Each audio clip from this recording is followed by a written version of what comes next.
Two more bodies recovered as Pengasin mourns members in Port Harcourt helicopter crash.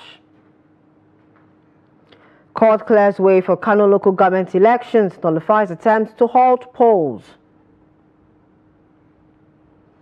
Jos timber traders, artisans lose patronage as blackout enters day 5. Away from Nigeria, tropical storm leaves town submerged, 40 dead in Philippines. Hello and welcome to Trust TV's News Hour. I am Chiamaka Mwafo. Now the news. The Nigerian Safety Investigation Bureau, NSIB, says two more bodies have been recovered from the Sikorsky SK-76 helicopter that crashed in Port Harcourt, the Rivers State capital. 3 persons were confirmed dead following the crash on Thursday. 8 persons were said to be on board the aircraft when the incident happened. Barely a day after the crash, the NSIB said more bodies have been recovered, while 3 more persons remain unaccounted for. According to him, investigators are on their way to the scene of the accident, saying it would take days for the wreckage of the aircraft to be recovered. The helicopter with registration 5NBQG, operated by Eastwind Aviation, crashed 1 kilometer away from its destination. It was engaged by the Nigerian National Petroleum Company Limited, NNPCL.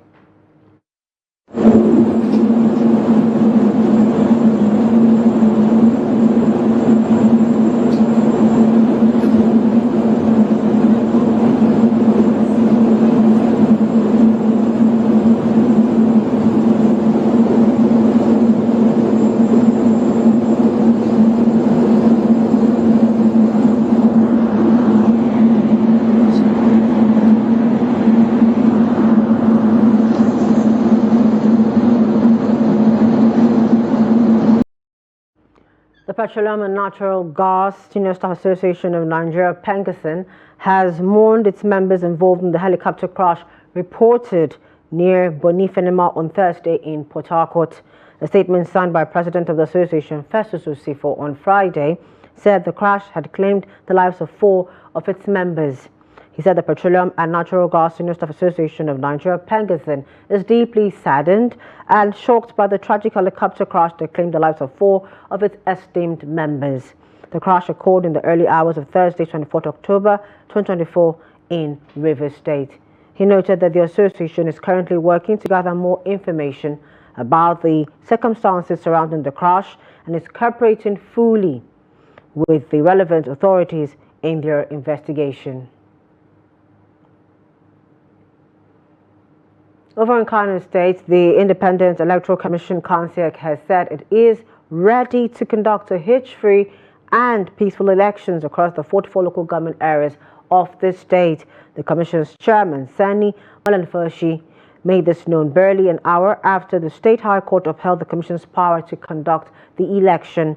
According to him, all sensitive and non-sensitive materials needed for the exercise are already available.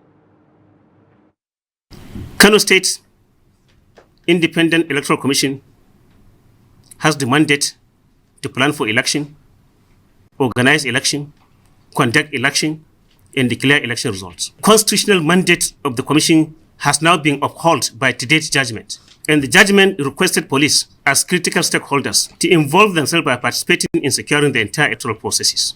The expectation of all Democrats is that this judgment be respected, because it was passed by the court that has jurisdiction to decide on issues relating to states and local government. Still in Kano State, the High Court has nullified any attempt to truncate the conduct of the local government elections, directing the Independent Electoral Commission in the state, CONSIEC, to proceed with the conduct of the elections scheduled for Saturday. Justice Sanusi Maaji of the State High Court gave the order in a matter filed by the State Independent Electoral Commission against All Progressives Congress APC and 13 others on Friday. According to Justice Maaji, CONSIEC is empowered by the provisions of the Constitution to conduct, supervise and hold local government elections across the 44 local government areas. He maintained that any attempt to truncate the process of conducting the poll amounts to nullity. Justice Magiji also ordered the security agencies to, as a matter of urgency, provide protection of life and property during the conduct of the election slated for Saturday. Justice Simon Amobeda of the Federal High Court in Kano on Tuesday stopped the conduct of the council election, noting that the State Independent Electoral Commission was illegally constituted.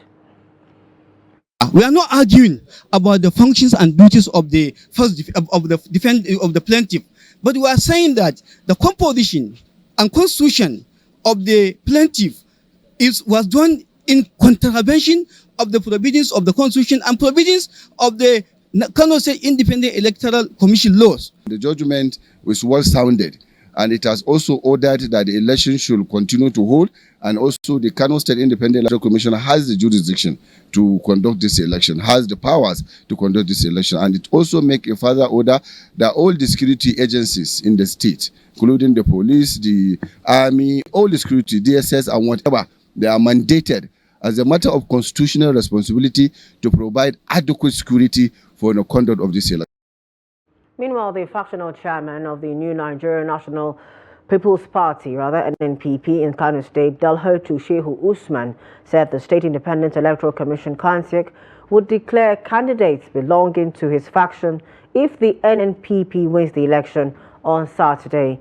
Speaking after the Federal High Court judgment on Friday, the factional chairman said the lists of candidates he submitted but rejected by the electoral umpire have been declared the rightful candidates and likely to win the election. He said the chairmanship of Hashimu Dungurawa is declared to be a nullity. Asked if the candidates he presented to KANSEC were screened, Usman said the commission declined to receive his list, and that was what compelled them or him to approach the court for readiness. He said if the party wins and KANSEC refused to declare his candidates as winners, it is at their own peril to insist that order of the court remains valid until it is set aside. Still in Kano State, the government has imposed an 18-hour curfew with effect from 12 midnight to 6 p.m. on Saturday. This followed a consultation with security agencies, according to a statement issued by Baba Halilu Dantiye, Commissioner of Information and Internal Affairs, on Friday. He urged the public to respect the movement restrictions and contribute to the electoral process's integrity and safety. The decision affects both individuals and vehicles across the 44 local government areas and 484 electoral wards in this state. The restrictions come barely 24 hours to the local government's elections scheduled for tomorrow, October 26th. Two students have been killed along Kura Falls, Barakinladi Road in Gashish district of Barakinladi local government area of Plateau State. Now, one of the students, identified as Obadiah Derian, was a student at the National Veterinary Research Institute, VOM, and the other, Ezekiel Monday, was a student of Government Secondary School, Gashish. It was guarded that they were ambushed by gunmen and shot dead when they were on a motorcycle to Barakinladi town. The attackers also carted away the phone belonging to Obadiah. In another attack on Thursday night, a young man by the name Francis Samuel, who hailed from Fas settlement, was also reportedly stabbed in Kwi community. It was learned that the victim survived the attack, but is currently on admission in the hospital receiving treatment. The police public relations officer of the Plateau State Command, Alfred Alabo, is yet to respond to the attacks.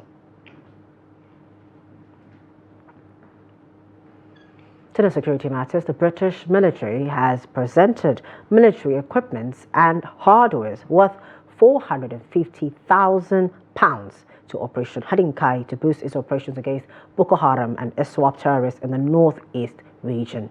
The presentation was done at the Theatre Training School at Maimalari Cantonment in Maiduguri. Trust TV's Beatrice Kurusi has more in this report.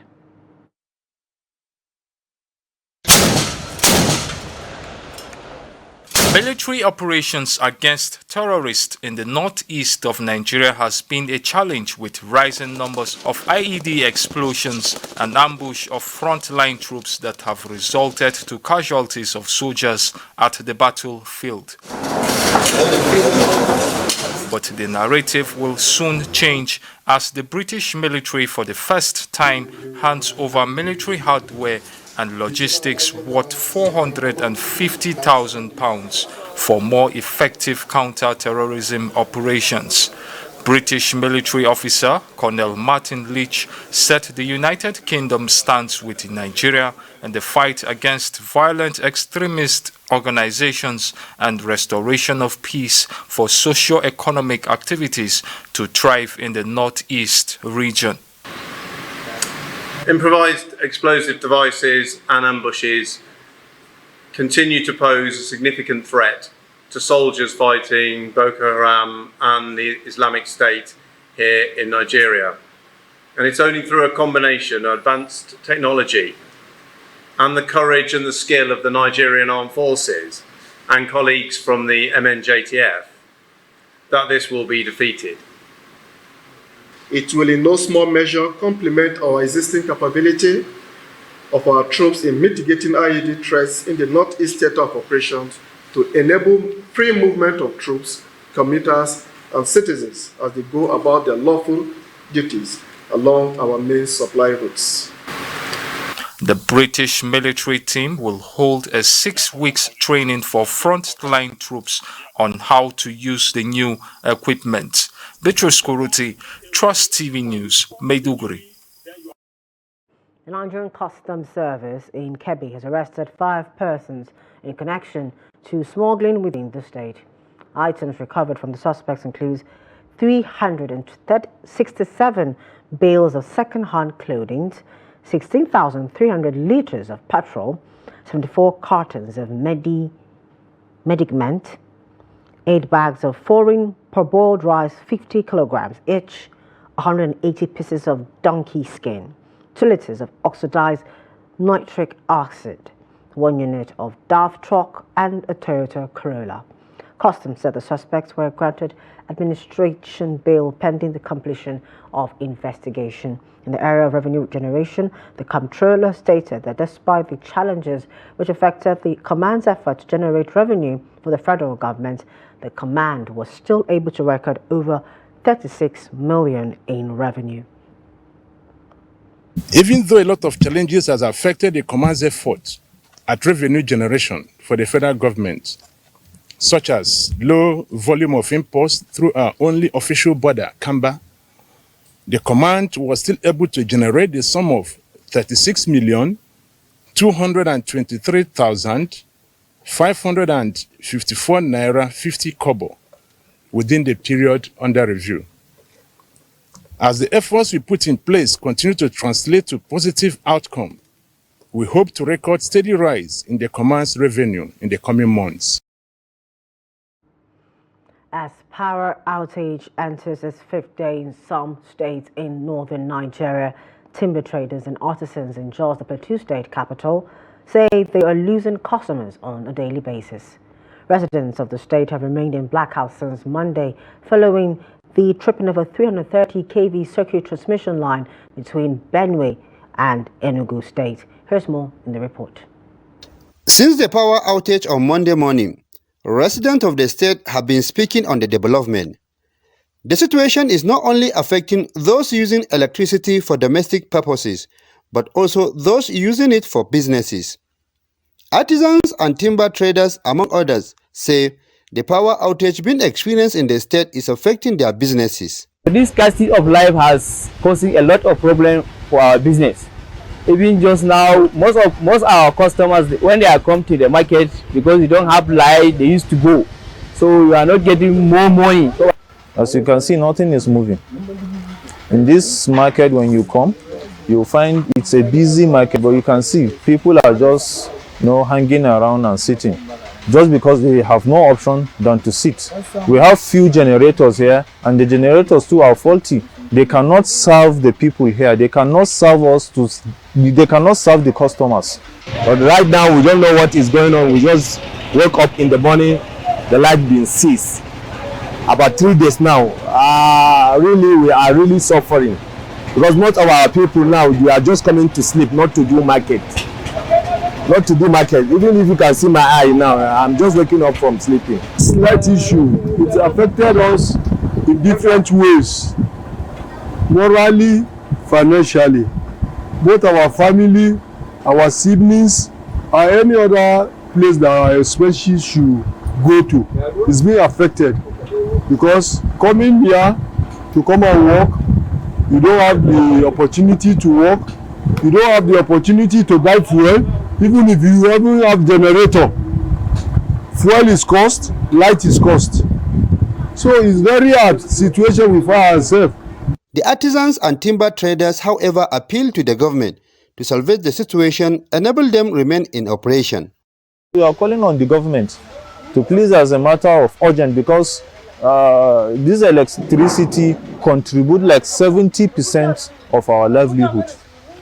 Not just because I sell building materials. There are people that sell, there are barbers, you know, or there are, well, you know, these iron fabricators. Without electricity, they cannot do anything. So we are calling the government to look into it and help us and see what they can do over the light issue, so that we have it and we continue our lives.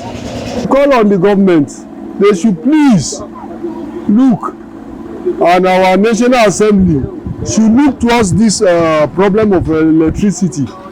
I think giving every state its priority to generate light for themselves, I think it will solve the problem. The Transmission Company of Nigeria on Thursday said it had identified the fault, and engineers are already working to restore power in the affected areas. Ado Musa, Trust TV News, Jos. The Bayelsa State government says efforts to restore electricity to the state have gained momentum as work progresses significantly after the collapse of 1,630 kV double-circuit transmission towers between Okogbe in Ahwada, West Oko Government Area, River State, and the Igboigene axis in Bayelsa State caused by vandalism. On July 29, 2024, Bayelsa State was plunged into darkness. However, the collaborative efforts between the state government and the Transmission Company of Nigeria (TCN) have raised hopes for a return to power. The Commissioner for Information, Orientation and Strategy, Eburo Koko Obie, who conducted an on-site assessment at Okogbe in Ahwada, West Oko Government Area, River State, where TNC workers are carrying out maintenance job, expressed confidence that given the current level of reconstruction work, the state will soon enjoy electricity again. The Commissioner also emphasized Governor Duoyejiri's commitment to restoring power to the state and urged residents to be patient during this process. The Managing Director of Bayelsa Electricity Company, Olis Kemonanabo, along with site engineer Musa Mohammed, highlighted the efforts of both the state government and the TCN to meet their restoration deadline. To more stories, President Bola Tinubu and former Vice President Atiku Abubakar met in Abuja, the capital territory, on Friday. The two exchanged pleasantries during the Juma prayer and wedding of the daughter of Senator Danjuma Goje at the National Mosque. The occasion was also a wedding ceremony for Senator, and it brought together other prominent figures, including APC National Chairman Abdullahi Ganduje, Bauchi Governor Bala Muhammad, and former Borno Governor Ali Modu Sharif.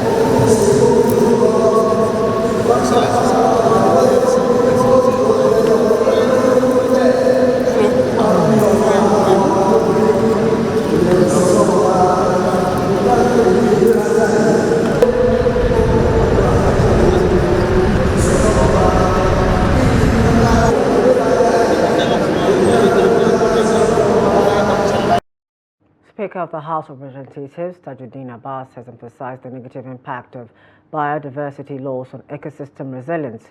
He made the emphasis during a public hearing on the Endangered Species Conservation and Protection Bill organized by the House Committees on Treaties, Protocols and Environment, focused on protection Nigeria's biodiversity. Let's take a report on that. Biodiversity is crucial for maintaining the balance and health of ecosystems, and its loss can have profound implications for both ecological and human systems. Speaker Tajudeen Abbas, who was represented by Deputy Minority Leader Ali Issa, highlighted how ecological imbalance can threaten food security and human health, underscoring the country's commitment to preserving its rich biodiversity. He noted that protecting the environment opens opportunities for economic benefits and emphasized that the bill seeks to establish a legal framework to combat illegal wildlife trade, impose penalties, promote sustainable management, and support community-based conservation efforts. The loss of biodiversity weakens our ecosystem resilience, making it more susceptible to environmental disturbances. The disruption of ecological balance can lead to decline of other species, impacting food security and potentially triggering unforeseen consequences for human health. Chairman of the Committee on Treaties, Protocols, Rabiu Yusuf, stressed that the bill is crucial to safeguarding Nigeria's biodiversity and fulfilling international commitments to wildlife conservation. We are witnessing an alarming decline in biodiversity, driven by habitat destruction, deforestation, illegal wildlife trade, poaching, and climate change. Our natural resources, once abundant, are now vulnerable to over-exploitation and mismanagement, placing several species on the brink of extinction.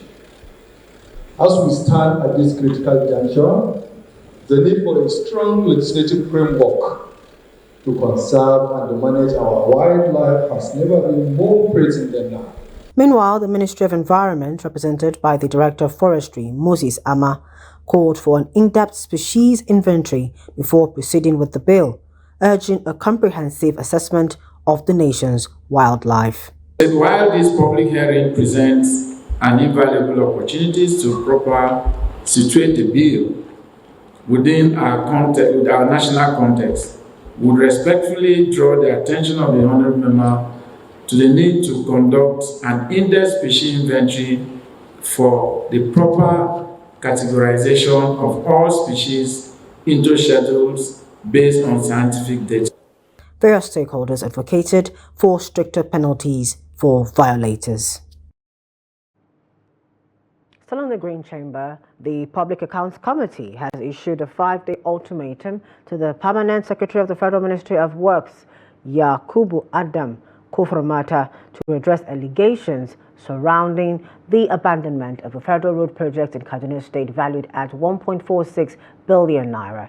This decision came after Koframata failed to respond to 2 prior invitations. Here's the report.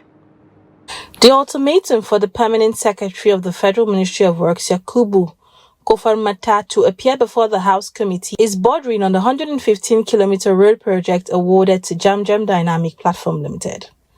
The project, awarded on October 5, 2022, according to the committee, was fully paid but remains unexecuted. The chairman of the House of Representatives Committee on Public Accounts, Bamidele Salam, expressed frustration at the permanent secretary's disregard for the committee's summon, stating that failure to comply by Tuesday, October 29, 2024, could lead to a warrant of arrest. On Wednesday, 4th of September, the permanent secretary did not come and did not send in any letter to explain why he wasn't there.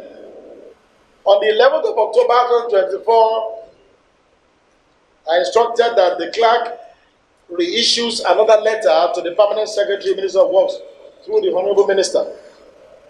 And that letter was received in that office on the 10th of October 2024, which is the one that is asking the Permanent Secretary to appear today, Thursday, 24th of October, to answer to this very weighty allegation that A contract sum awarded in 2022 for 1.4 billion naira had been fully paid for, but remains unexecuted. Failure of such amounted to contempt.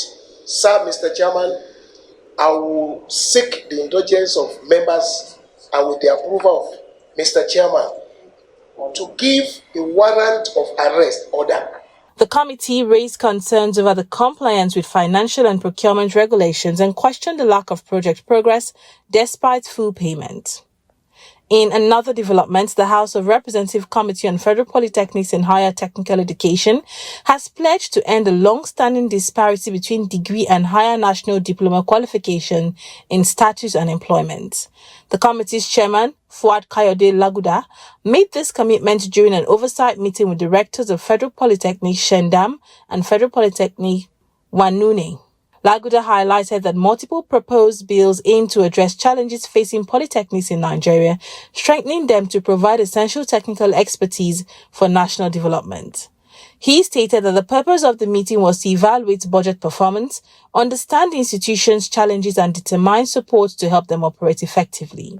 Rector of the Federal Polytechnic Nyam Shandam, Michaela Zakari Yao, reported struggles since 2021's inception, operating initially from a primary school. Although they received a 2 billion naira takeoff grant from TED Fund, he noted that the institution has lacked direct support from the Federal Ministry of Education. Rector of the Federal Polytechnic Wanune Benue State, Tayova Ashinia, said they have made better progress with approximately 1,000 students, adding that they had effectively used their takeoff grant for essential infrastructure. All these questions we are asking, none of them is before us. We are only listening to you, telling us, and that is what's bringing our questions. I think all these things we've asked, you need to go and put together a proper report. We shouldn't dwell on. We are only going to keep on digging and bringing out, unearthing more things that is not, because this report practically says nothing, apart from the fact that it is even not eligible. It's bringing out nothing. We don't have your number of students, we don't have your number of staff, we don't know if you followed the federal character for staff employment. It was giving waiver, I saw that. I saw the waiver in 2022 for non-this thing. To employ that what you employed one, so in 2022 there was a waiver. Yes, it's in here. When you build an academic complex, we bought, from that TECO grant, we bought a water tanker, 20,000 liter capacity, because there's no water there. Even if you drill borehole to 300 meters down, you don't get water. So we renovated an existing primary school that was donated to us by the state government. So all this came from the TECO grant. We have a total of 46 projects that we have carried out. Out of the 46, 43 of them have successfully been completed. 3 of them are recurring because of funding gaps. It's a 4-year thing to be able to capture in the budget. So it's a carryover project. So 3 of them are still ongoing. That is skills acquisition, engineering design studio, and welding and fabrication workshop. Those ones, we hope to complete them in the 2025 budget cycle. The committee found both presentations lacking critical details on employment, federal character, adherence, and project specifics, directing institutions to reverse their report within 5 days. Now, the Federal Ministry of Aviation and Aerospace Development has approved the bid by the Kogi State government to build an international airport in the Zariagi community. The State Commissioner for Information and Communications, Kingsley Famo, stated this in a press release on Friday that the approval was conveyed in a letter from the Federal Ministry of Aviation and Aerospace Development dated 9th October 2024. He stressed that the administration of Governor Usman Ododo is committed to the timely completion of the project with strict adherence to regulatory standards. He added that an airport in Kogi State would serve 10 other states and reduce traffic on the Lokoja-Abuja road, as well as decongest the traffic at the international airport in Abuja. Lagos state residents are reacting to the federal government's plan to increase the value-added tax VAT from 7.5% to 15%. Victoria Tokole, who spoke to some residents in Lagos, has more on this report as presented from our studio. In a move aimed at boosting local revenue mobilization and strengthening public finance buffers, the federal government of Nigeria has announced its plan to increase the value-added tax rate from 7.5% to 15%. This significant hike is seen as part of a broader effort to address the country's low revenue profiles and improve tax compliance, particularly in the area of company income tax. The move is expected to help Nigeria achieve its 18% tax to GDP ratio, which is the average across major economies in Africa. Reacting, Lagos residents expressed divergent views. That is going to increase the inflation rate further. I believe the way the federal government should have addressed this is to have moved it gradually from 7.5 to 10%. It is agreed that the Nigerian economy is one of the economy that is paying the lowest tax in the whole of the sub-region of West Africa. But we need to do this gradually. So taking it from 7.5% to 15% will bring about a very high surge in prices, except it's managed well. One side of view is very, very high. It's too much. It's too much. So that is all I can say. It's too much. Well, the 50% increase in VAT is going to be it's a bit high.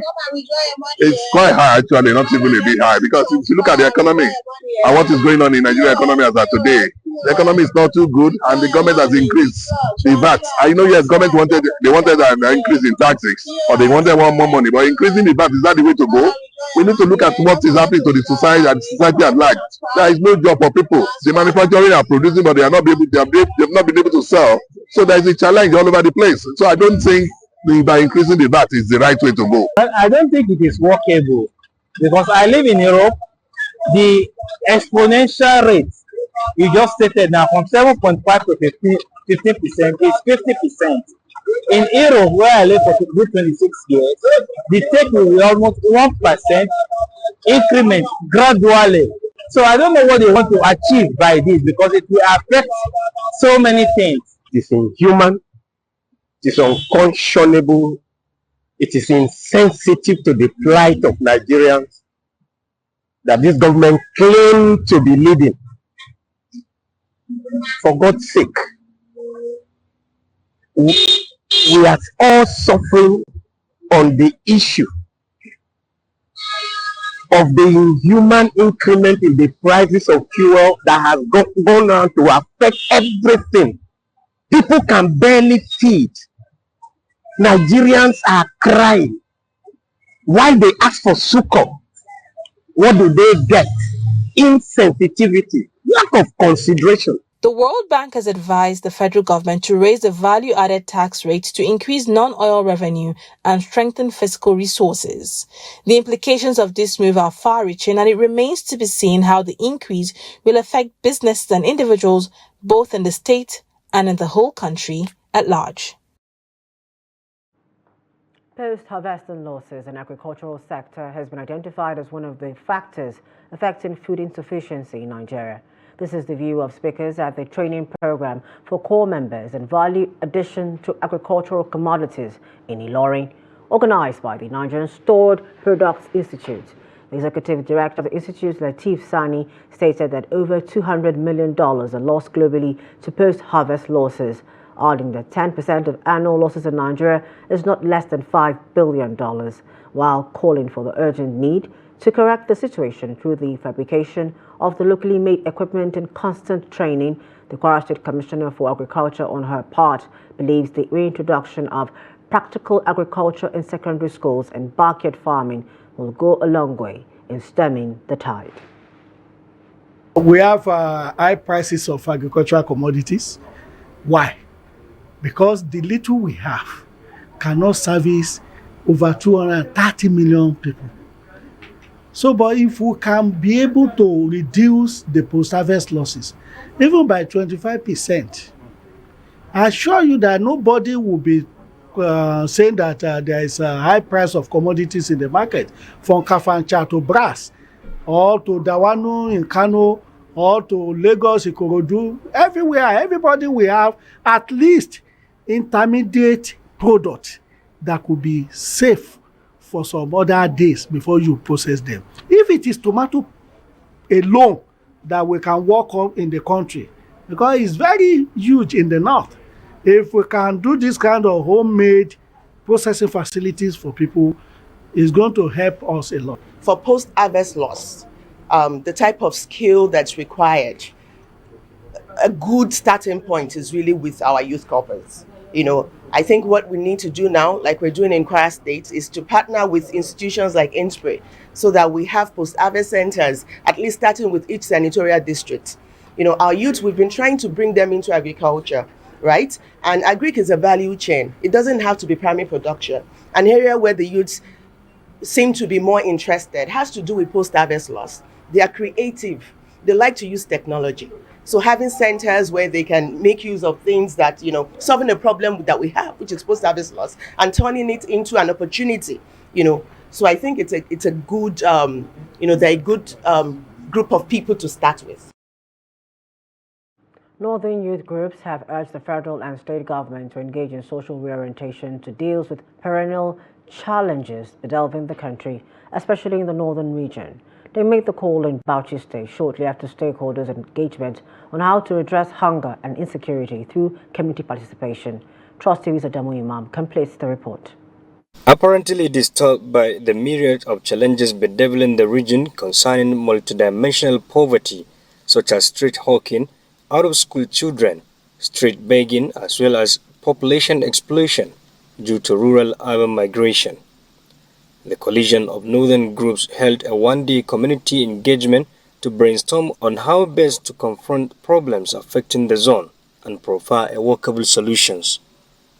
Stakeholders expressed optimism that community participation is a cornerstone in effective governance and sustainable development. We equally believe that empowered communities are key to a prosperous future. That's why we are here to call on all stakeholders. Let us unite ourselves. Let us believe in ourselves. Let us accept our challenges, confront them and alter them for a better tomorrow.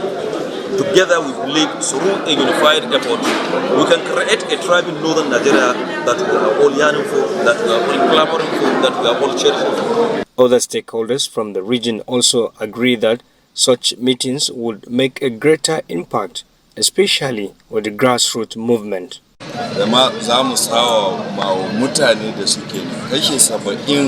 Almost 70% of our people don't even know that government is existing, because usually they didn't understand what is going on, while the government did not plan anything to reach out these people. So it becomes imperative for groups like Coalition to put more pressure group and to serve as mediators between government and the governed. The aim is to provide lasting solutions. The most important thing is that we have commenced talking, and from talking, a lot of solutions will be provided. And we hope and pray that through some of these engagements, beyond just the ceremony, it can be cascaded to the local government level, and of course, it will be on a continuous basis, and at the end of which we believe all the negative indices that are today signposted in northern Nigeria will be a thing of the past. The coalition groups pray that the Northeast community engagement will be a catalyst for a sustainable growth and development of the entire northern region. Adam Imam, Trust TV News, Bauchi. The management of the University of Benin has appointed Professor Edoba Omerege, a specialist in constitutional law and governance, as the new Vice Chancellor of the institution. The chairman of the Governing Council of the university, Professor Shaibu Umaru, announced the appointment on Friday in Benin. Umaru stated that Omerege served as the 11th Vice Chancellor of the university out of the 27 candidates who applied for the coveted position. The new Vice Chancellor, a senior advocate of Nigeria, will take over from the incumbent, Professor Lilian Salami, whose tenure ends on 1st December.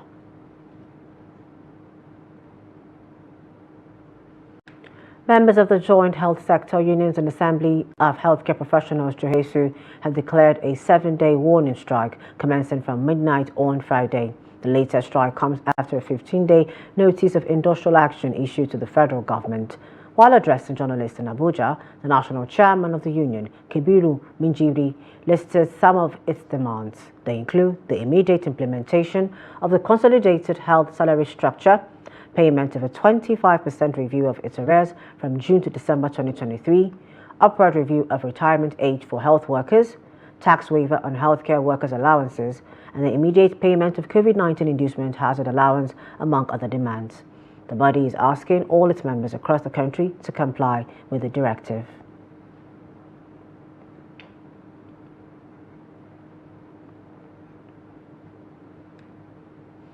The International Monetary Fund (IMF) has clarified that it was not behind Nigeria's recent removal of fuel subsidies, a decision made independently by the Nigerian government. The IMF has faced criticism for Nigeria's recent fiscal reforms, which have led to rising inflation and increased hardship for many citizens. Speaking at a press conference during the IMF and World Bank annual meetings in Washington, D.C., IMF's African Region Director, Abbas stated the decision was a domestic one. He said their role is limited to regular dialogue. Selese acknowledged the IMF's guidance on public resource management, noting that while Nigeria needs a substantial investment in infrastructure, healthcare and education, the government's choices regarding subsidy removal reflects its long-term strategy for sustainable economic growth. It's time for business news with Yusuf Akogo. The Minister of Finance and Coordinating Minister of the Economy, Wale Edo, has confirmed that the federal government will impose 15% value-added tax VAT on luxury goods, adding that total subsidy removal became effective last month. Fielding investors' questions at a meeting on the sideline of the ongoing IMF World Bank annual meetings in Washington, D.C., he said that a bill before the National Assembly will bring about a situation where rich Nigerians will pay VAT rates that will increase over time to 15%. He clarified, however, that the poor and vulnerable will pay less or zero VAT on essential goods. According to him, the list of such essential goods that will attract zero VAT. According to him, the list of such essential goods that will attract zero VAT will be made available to the public in due course. The National Bureau of Statistics (NBS) has reported that 67.8% of Nigerian households in 9 states use firewood for cooking. The report titled the 2024 Nigerian Residential Energy Demand Side Survey released on Thursday noted that despite an upgrade to cooking gas, about 41% of households reported purchasing firewood. The survey also found that 1 in every 5 households, that is about 22.0%, used charcoal during the reference period. NBS added that among households using charcoal, 21.6% purchased the product, only 0.3% and 0.6% acquire it through own production and other means respectively. And that's business. I am Yusuf Akogu. Away from Nigeria, Philippine rescue workers battled flood waters Friday to reach residents still trapped on the roofs of their homes as tropical storm Trami moved out to sea after killing at least 40 people. Tens of thousands remain displaced after fleeing floods driven by a torrential downpour that dumped 2 months' worth of rainfall in just 2 days in some areas. President Ferdinand Marcos said at a press briefing that accessibility remained a major issue for rescuers Friday, particularly in Bicol. The cities of Naga and Legzapi reported many casualties. Over in Pakistan, militants have shot dead 10 policemen at a checkpoint near the Afghan border, officials said Friday, in an attack claimed by the Pakistan Taliban. A police assistance force in the Dera Ismail Khan district of Khyber Pakhtunkhwa province said about 20 to 25 militants launched a heavy assault on a post of the frontier constabulary. Pakistan has seen an increase in militancy since the Afghan Taliban returned to power in 2021, with the Pakistani chapter of the movement carrying out attacks mostly targeting security forces. A senior official from the frontier constabulary also confirmed the details of the condition on anonymity. In sports, the Federal Capital Territory will witness the first African Fighting Championship tagged AFC 001. The first edition of this fight will feature fighters in different categories. Sports correspondent Adeni Ajishafe reports. African Fighting Championship enthusiasts will witness an exciting moment of action as Abuja play host to the maiden edition of Blockbuster Fight from various fighters across Africa. The African Fight Championship is a martial arts sport that operates under the umbrella body of Nigerian Mixed Martial Arts Federation. Showcase fighters during the weigh-in session where all the fighters show off their bodies ahead of the championship in Abuja. The fighters also had their medicals to ascertain their health as they participate in this fourth season of AFC.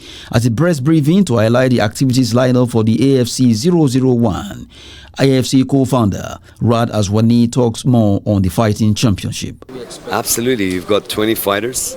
You also have another surprise that we haven't put into this mix, which is another bout, but that bout is purely based around a movie that's being produced around the AFC today, and it's being done by Body Rocks and their collaborations. So realistically, you're looking around 22 fights, 22 fighters, 11 fights, 11 bouts, and some of the best fighters in the country so far. We're not here to undervalue anyone. We're here to give the value for fighters that are getting into the cage, because it's not a very great, it's an incredible sport, but how much you want to get paid to get your face smashed in? That's the question. And what I've seen a lot of the platforms do, as I said, I've been watching. I've had my license for over 8 months now. I said 6 to 7 months. It's over that. I've nearly had it for 1 year. I've sat down, I've watched what every illegal platform has done. Fighters Jeff Jr. aka African Spartan, Octave, Danny the Great, Ozima spark up the briefing with jibes at one another during their interactive session. Fighters Bantu Warrior and Danny the Great expressed their readiness for the fight. I'm one of the best fighters right now in Africa. And after this AFC 001, then I plan to move in US to continue my great career, because I have some opportunity there to try the Danawa Contender Series and also some big organization around the world. You know what happened in my last fight? I know I lost my last fight, but now I've come back stronger. Now, I don't want to say much, but tomorrow is the D-Day, so you guys will see what I'm capable of doing tomorrow. You'll see tomorrow. Chairman, Nigerian Mixed Martial Arts Federation, buttressed more on the regulation of martial arts sports in Nigeria. Mixed martial arts is a new sport, but it has gone mainstream audience because of the acceptance, and Nigerians are in the forefront promoting the sport. We know about our superstars who are outside, talking about Israel Adesoye and many other fighters. So they have inspired a lot of our youth, and our youth are naturally strong. And this is a sport that has welcomed a lot of fighters from cross sports, talking about judo, karate, taekwondo, and all that. What AFC have done is the right thing that they're supposed to do. We have a lot of promotions, and we are encouraging the promotions to come to the federation, because this is a government-recognized sport. MMA now is recognized. It's not just an ordinary sport now. It's now owned by the Ministry for Sports in Nigeria. So we are looking at, like I said, we have fighters from cross-sport, people that have not done MMA before, and this the level we are now is certifying this of fighters. Also the promotions, we have promotions that are not certified. So we are inviting them. What AFC has done is the right thing. So they are partnering with the federation to see that there's a development of the sport that goes in the right direction. Fight enthusiasts can't wait to see actions from AFC to witness the fourth showdown at the Moshood Abiola Stadium in Abuja on Saturday. That's Sport News. I'm Adeni Ajishafe. There's still more sports with Emmanuel Fashemi. Towards a successful 2024-2025 season, the Nigerian National League (NNL) will be making a slight adjustment of pairings in the 4 conferences of the league. Chief Operating Officer Dr. Ayo Abraman said this became inevitable to allow the 36 clubs to play and travel close to where they are based. The NNL board opted to rejig the draw following the complaints raised by some clubs after the AGM held in September in Bauchi. The new draw is being done after an agreement reached with NACO Koma, the umbrella body of clubs featuring in the league.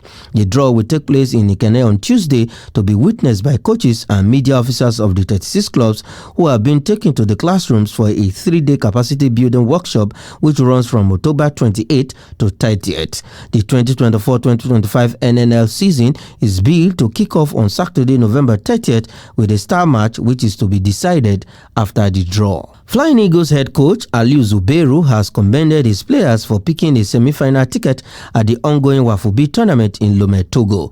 He stated this during the recovery session on Friday ahead of their semi-final battle against Niger Republic after the 2-1 defeat of Côte d'Ivoire. Zubairu took a few minutes to congratulate the boys for a job well done before the session began and reminded them of the task ahead of Saturday's clash with Niger Republic.